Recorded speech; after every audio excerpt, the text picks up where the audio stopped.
প্ৰদ্যুৎ বৰদলৈ ডাঙৰীয়াই নিজে টুইটাৰ হেণ্ডুল আজিকালি এক্স বুলি কয় তাত নিজে মুকলিমূৰীয়াকৈ লিখিছে যে এইটো একেবাৰে বেচলেছ কথা।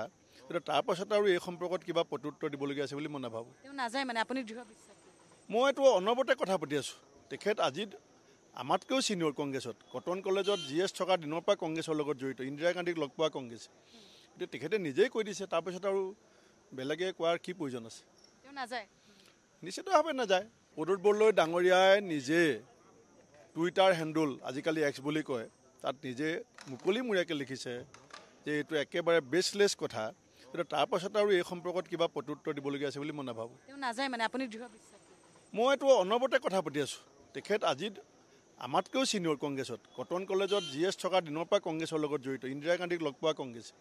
কিন্তু তেখেতে নিজেই কৈ দিছে, তাৰপিছত আৰু বেলেগে কোৱাৰ কি প্ৰয়োজন আছে? তেওঁ নাযায়? নিশ্চিতভাৱে নাযায়।